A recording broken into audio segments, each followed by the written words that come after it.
It's Masters weekend, tis this time of year, draft right on the horizon. We're rocking the shirt. And you know who's a golf supporter? Mr. Caleb Williams. At the 101 for me. Nothing new. Talk about a guy that knows ball.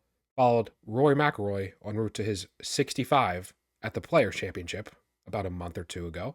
So this guy, if there's any A dot, yards per out run, dominator, touchdown interception ratio, fumbles, throw out the tangibles, right? Throw out the tangibles.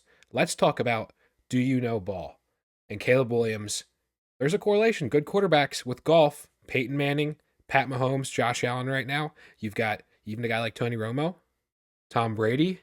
Care to ring a bell there? So screw all this analysis. Let's just focus on golf.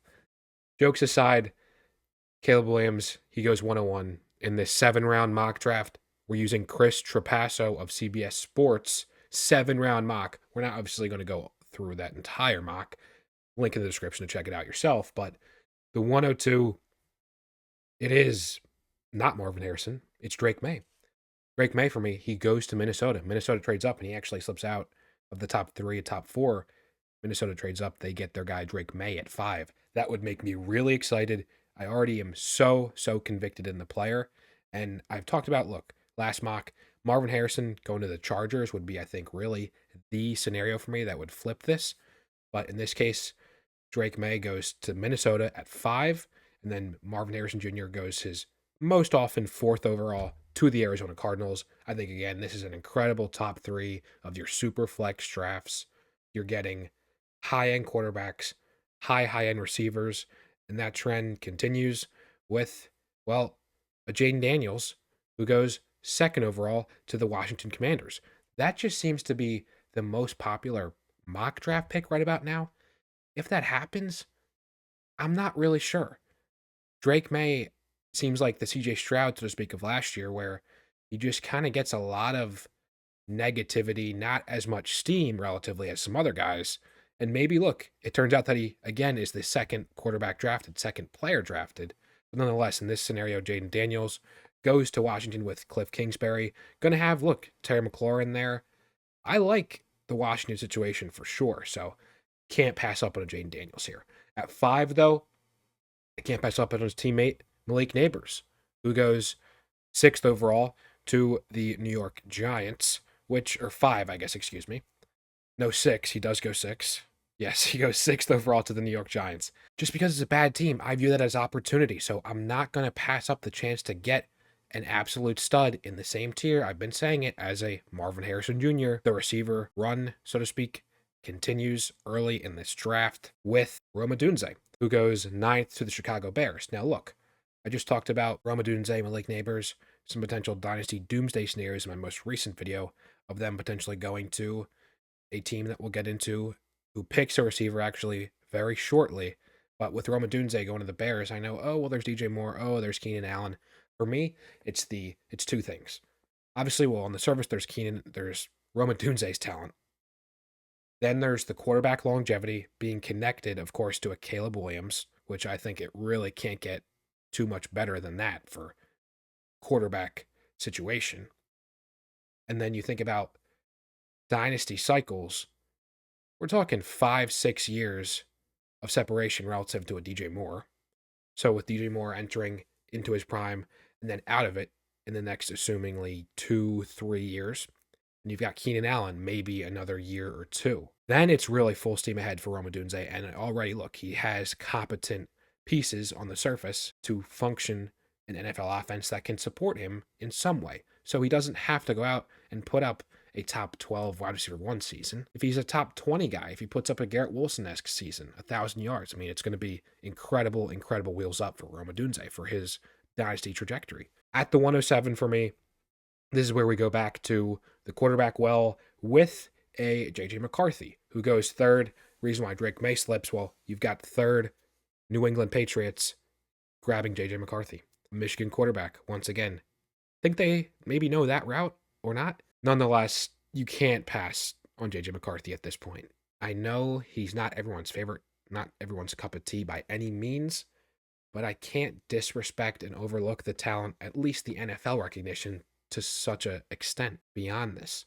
So for me, JJ McCarthy, I'm riding with JJ here. Talk about fantasy favorable. This mock, this first round especially, we're going quarterback again. Michael Penix goes 13th to the Vegas Raiders. Love that for him. Love that spot. Obviously, you've already got your receiver one there.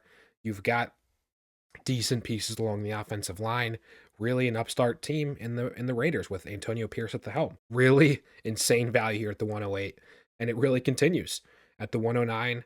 This is where we're going Adonai Mitchell. He goes 23rd, but you know where he goes? To the LA Chargers. Effectively Justin Herbert's new wide receiver one. And you're looking at the 109 here. The trend continues, guys. Your first round picks, I know we talk about especially late round firsts or late first to be clear, like your 11th, your 12th picks. More often than not, you would prefer kicking it to a random 25 first, for example. But we get through this first round. They're decent shots to the sense that, do you really want to totally re-roll? It at least makes you really think about it and consider it. So at the 110, this is where, well, he slipped far enough. Brock Bowers, he goes 16th to the Seattle Seahawks. So an interesting spot for him nonetheless. How exactly do we make of it? I'm not sure.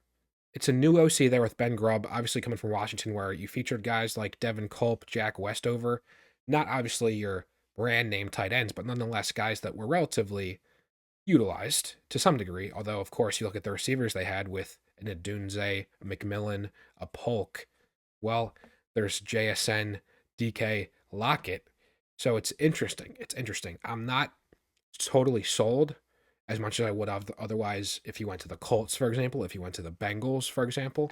Then I think he makes the case to really be around the 107. But at this rate, I've got to honor the other guys ahead of him here.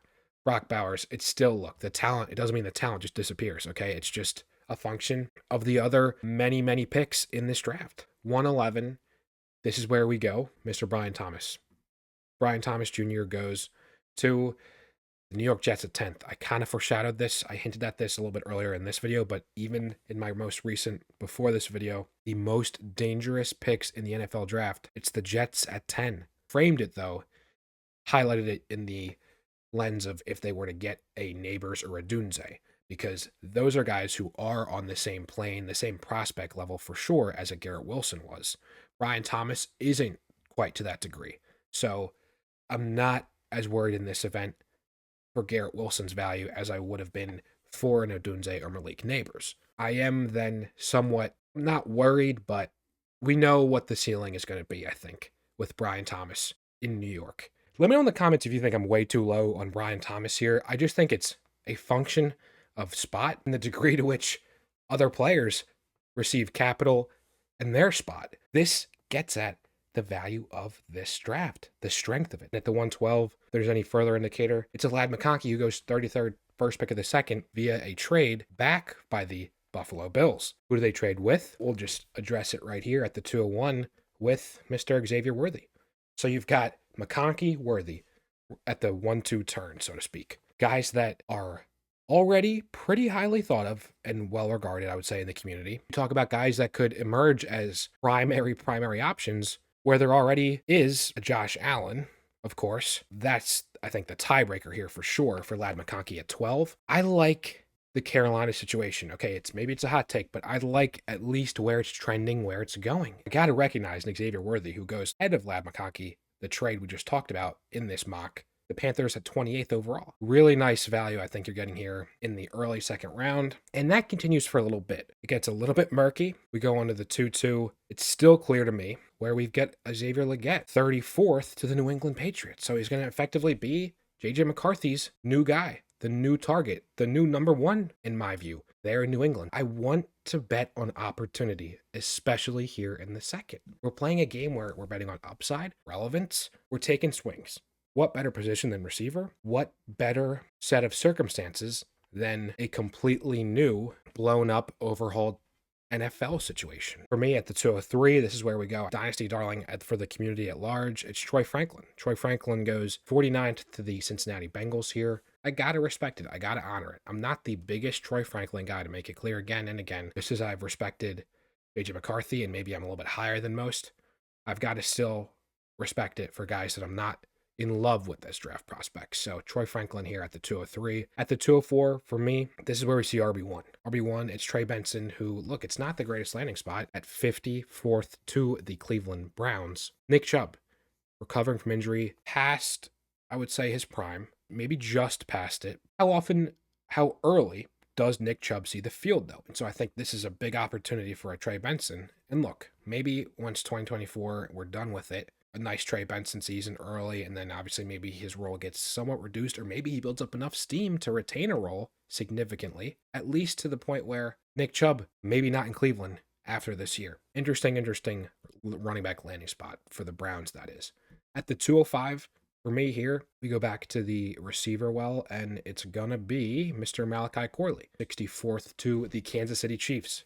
Interestingly, Corley and Rashee Rice skill sets somewhat similar, somewhat redundant in the sense of after the catch type of guys. What do we do with Rashee Rice? Look, I am not trying to buy Rashee Rice. I am being very cautious. I'm not ruling out significant legal ramifications to the point where Malachi Corley, maybe he steps up and is the wide receiver one for a Pat Mahomes. Hollywood, of course, is going to be there for this year, but Malachi Corley, this is the exact type of shot that's worth taking here at the 205. At the 206, this is where we go to the running back well once again, and we're talking one of my guys. I love Marshawn Lloyd. Drove a stake through my heart by transferring from USC to USC. Really nice skill set. He goes to the Raiders, 77th overall in this mock. I am absolutely willing to take the Marshawn Lloyd horse in the running back race against a Zamir White. I am. I think he's at least dynamic in the sense that he's absolutely going to have a third down role. So I love me some Marshawn Lloyd here. At the 207, I want to take a bet on another running back. RB1, my RB1, but he goes 70th to the New York Giants. I don't love it. If you want to flip-flop Lloyd and Brooks, I'm fine with that. If you want to flip it with Benson, I'm also okay with that. For me, it becomes really fine margins, fine lines with the running back position, draft capital, and opportunity. Singletary is there. Brooks, talk about a guy again recovering from injury. Who knows how early he sees action. He is a third-round pick, an early third-round pick. I got to respect it here as a mid-second-round pick. I don't think it's totally unfair how I've ordered these running backs. 208, we're going back to the quarterback. Well, man, my guy Bo Nix. Who would have thought? Effectively a full round difference between Penix and Bo Nix in this mock draft. Well, that's because Bo Nix goes 66th to the Denver Broncos. I know it's not a first round pick draft capital. I know it's not even a second round pick draft capital, but it's third round pick draft capital to a team in the Broncos that he absolutely has a path to starting relatively early, relatively sooner rather than later. So I gotta honor Bo Nix here at the 208. At the 209, we're double dipping back to the receiver well of this Carolina Panthers room. Theme of this video, guys, I'll touch on guys that missed the cut here, but Jermaine Burton does not miss the cut.